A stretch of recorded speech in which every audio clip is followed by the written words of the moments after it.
College admission 2024 centralise college admission সংক্রান্ত এই মুহূর্তের বড় আপডেট গতকাল প্রকাশিত হয়ে গেছে সেকেন্ড ফেজ মপ আপ রাউন্ডের মেরিট লিস্ট এবং অ্যালোকেশন।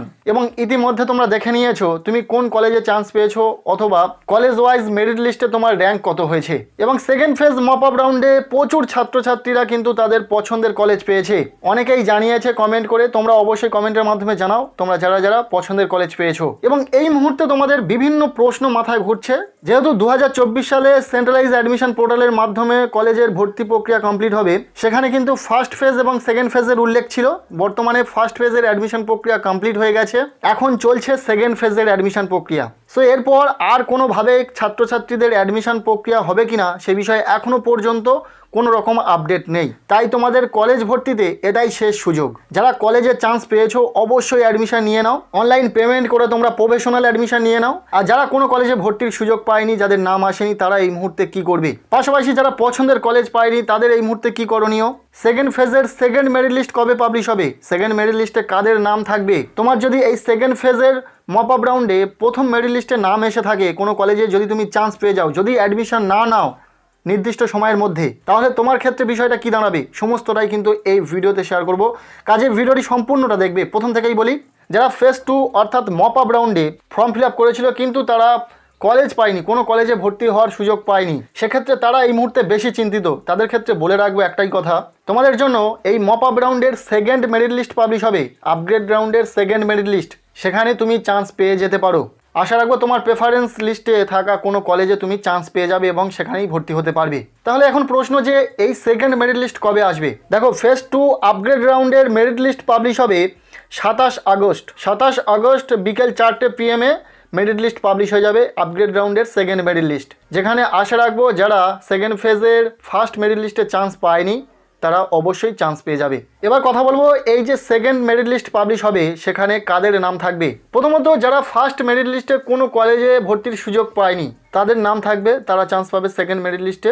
আর যে সকল ক্যান্ডিডেটরা ফার্স্ট মেরিট লিস্টে অ্যাডমিশনের সুযোগ পেয়েছে কিন্তু সেটা তার পছন্দের কলেজ নয়, তাই তারা অটো আপগ্রেডেশন ইয়েস করে অ্যাডমিশন নিয়েছে, তাদের নাম কিন্তু সেকেন্ড মেরিট লিস্টে আসবে। যারা কিন্তু ফার্স্ট মেরিট লিস্টে নাম আসা সত্ত্বেও সেটা তার পছন্দের কলেজ না হওয়া সত্ত্বেও আপগ্রেডেশন ইয়েস না করে অ্যাডমিশন নিলে তাদের সেকেন্ড মেরিট লিস্টে নাম আসবে না। যদি তোমার প্রেফারেন্সে রাখা ফার্স্ট চয়েস না পেয়ে থাকো, তাহলে তোমার প্রেফারেন্সের যে কোনো চয়েস তুমি যদি পেয়ে থাকো সেকেন্ড, থার্ড, ফোর্থ, সেক্ষেত্রে তুমি যদি চাও যে কলেজটি তুমি পেয়েছো তার উপরের দিকে প্রেফারেন্সে রাখা অন্য কোনো কলেজে ভর্তির সুযোগ তুমি পেতে পারো।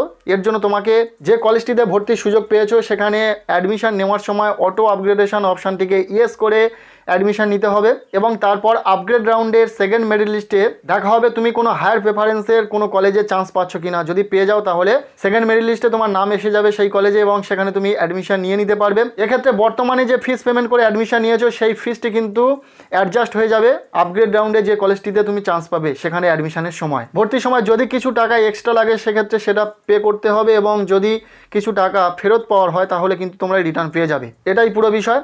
তাই যারা পছন্দের কলেজ পাওনি এবং সেটা যদি তোমার ফার্স্ট প্রেফারেন্স না হয়ে থাকে তাহলে তোমরা অবশ্যই অটো আপগ্রেডেশন ইয়েস করে অ্যাডমিশন নেবে, সেক্ষেত্রে আপগ্রেড রাউন্ডের সেকেন্ড মেরিট লিস্টে তোমাদের নাম আসবে এবং যারা ফার্স্ট মেরিট লিস্টে কোনো কলেজে সুযোগ পায়নি ভর্তির তাদের নাম থাকবে সেকেন্ড মেরিট লিস্টে। আর বলে রাখি, যাদের ফার্স্ট মেরিট লিস্টে নাম এসেছে কিন্তু অ্যাডমিশন নেবে না তাদের কিন্তু সেকেন্ড মেরিট লিস্টে কোনোভাবেই নাম আসবে না, এটা কিন্তু ক্লিয়ার করে দিলাম। যারা অ্যাডমিশনের সুযোগ পেয়েছো অবশ্যই অ্যাডমিশন নেবে নির্দিষ্ট সময়ের মধ্যে। আগামী 23 তারিখ পর্যন্ত অ্যাডমিশন চলবে, 23 আগস্ট 2024। তার মধ্যে তোমরা প্রত্যেকেই যারা অ্যাডমিশনের সুযোগ পেয়েছো অ্যাডমিশন নিয়ে নেবে। যদি সেটা তোমার পছন্দের কলেজ না হয়ে থাকে এবং সেটা যদি তোমার ফার্স্ট প্রেফারেন্স না হয়ে থাকে তাহলে তুমি অ্যাডমিশনের সময় অটো আপগ্রেডেশন ইয়েস করে অ্যাডমিশন নিতে পারবে। এক্ষেত্রে আপগ্রেড রাউন্ডে তুমি হায়ার প্রেফারেন্স পেতে পারো। আর যারা ফার্স্ট প্রেফারেন্সে রাখা কলেজটিকে পেয়ে গেছো তাদের নিশ্চিতভাবেই অ্যাডমিশন নিতে হবে এবং তারা আপগ্রেডেশনের কোনো সুযোগ পাবে না এবং সেকেন্ড মেরিট লিস্টে তাদের নাম আসবে না। পুরো বিষয়টা ক্লিয়ার।